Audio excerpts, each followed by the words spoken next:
In my hand, I hold 3 acorns.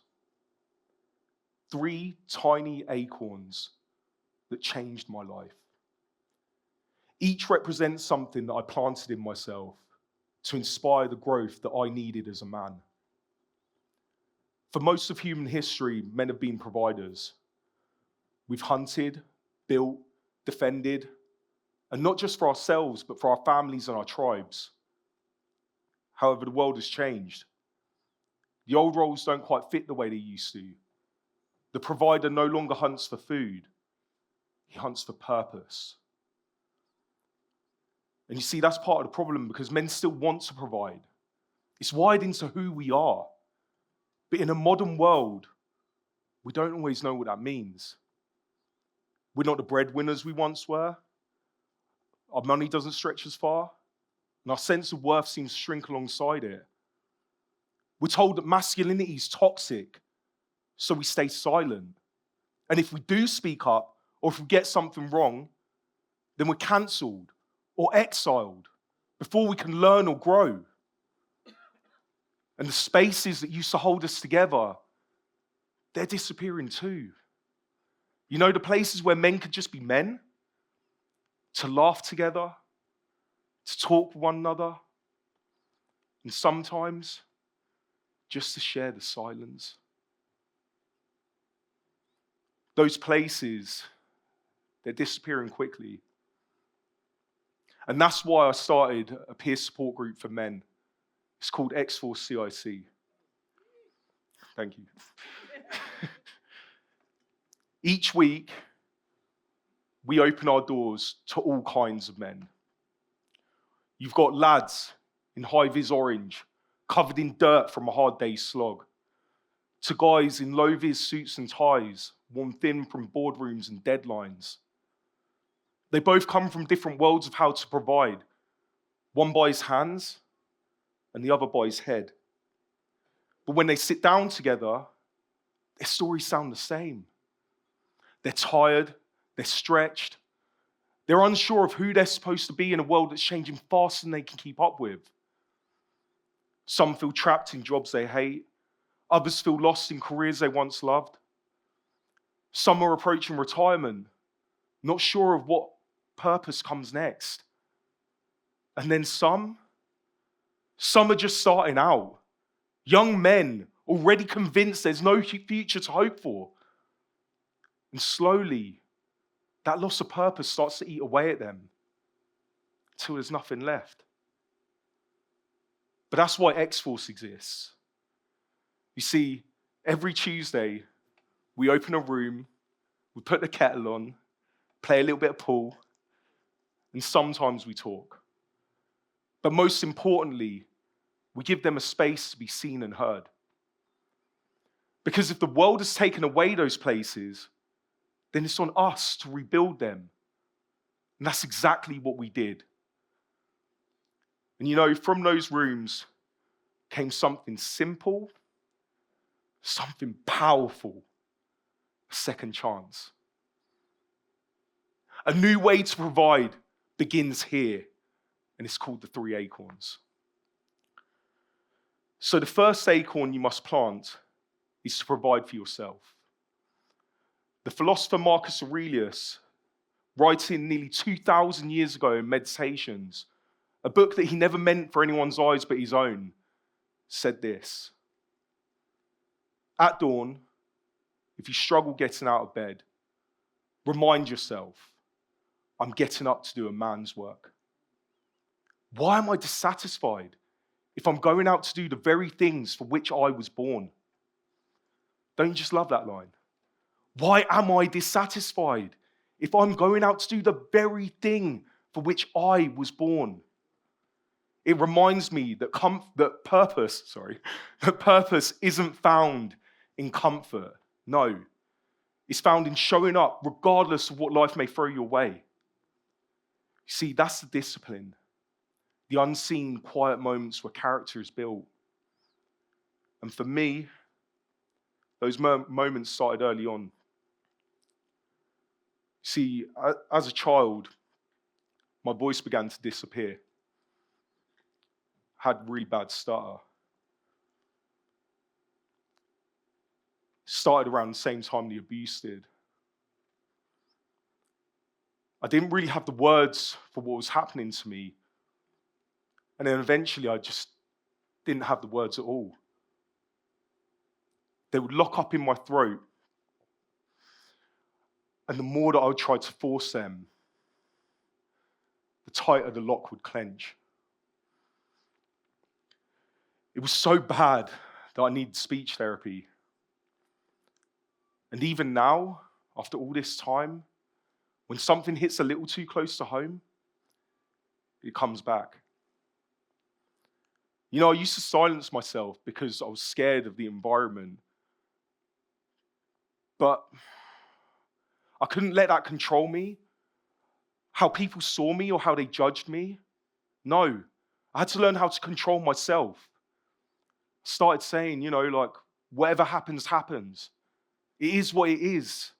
If I stumble, I pick myself up, I dust myself down, and I go again. If I have to pause, I breathe. There's a saying that I love. Sic parvis magna. It's Latin, and yes, people from Luton do know Latin. It means greatness from small beginnings. And small beginnings, though scary, practiced daily, become strength. That's the first acorn. Discipline and courage. The second acorn you must plant is to provide for your family. Now, that doesn't necessarily mean the family that you was brought into in this world, but the one that shows up for you when you need them most. In my teens, I played for my local football club, Crawley Green. Big up the Crawley. And you know, it was more than football to me. It was a family. And the head of that family was my manager, a man called Barry. You know, I'd show up to football with a rotten pair of football boots, a foul attitude to match from hard times at home and school. But Barry never turned me away. He gave us all a place to belong. He built something out of connection, a safe space where we could laugh, we could lose. And trust me, we lost a lot. But we still felt like winners because we had each other. And you know, on that pitch, I could escape everything. For 90 minutes, I wasn't the kid carrying trauma. Nah, I was the fastest winger you'll ever see. Well, at least that's what Barry said anyway, whether it was true or not. Barry didn't know it, but he saved me more times than once. He was a man you could trust. He didn't disappear on you when things got difficult.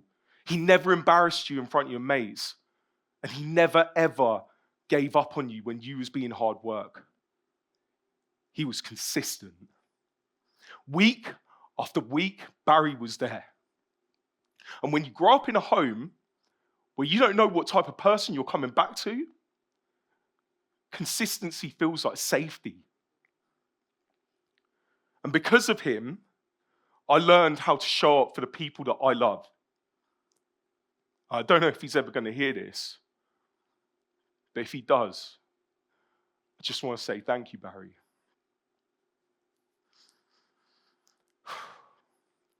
The third acorn that you plant is to provide for your community.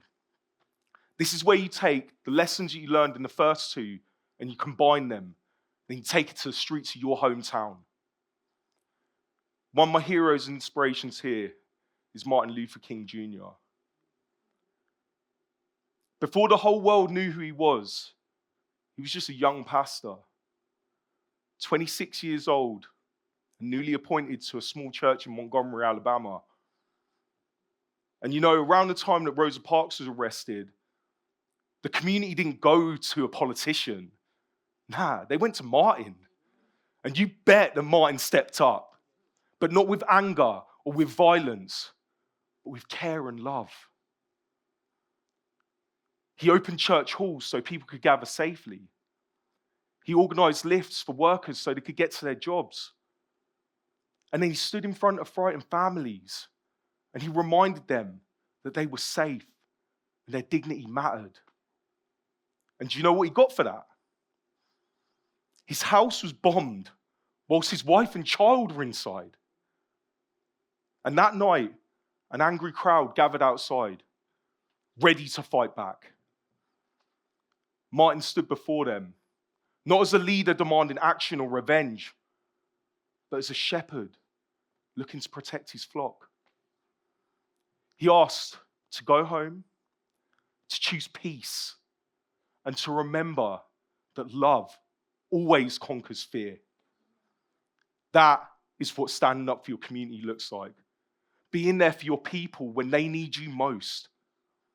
And you know, helping your community, it doesn't start with permission. And it certainly doesn't work if you're seeking applause. It starts with one person deciding to care. And you know, you don't need to change the world overnight. You can start small. Go and check in your elderly neighbours. Volunteer at a local food bank or community centre. Maybe start a club or a meetup like Barry did. Bring people together. And if you've got bigger ideas to solve problems, then run for councillor. Start a campaign or a movement that challenges injustice. Because providing for your community isn't about waiting around for someone else to act. It's about saying, if not me, then who? At X-Force, we say, be the hero your community needs.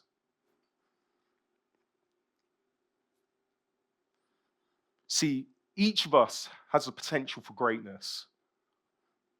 Not necessarily the kind that makes headlines, but the type that quietly changes lives. 3 acorns.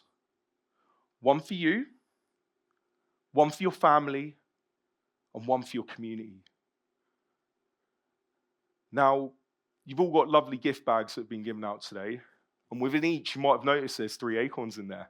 Does it make sense now? So what I want you to do, I was going to bring pens, but I forgot. So what I want you to do is take them home and write a word on each one. On the first, write a word for yourself, for the person that you want to become.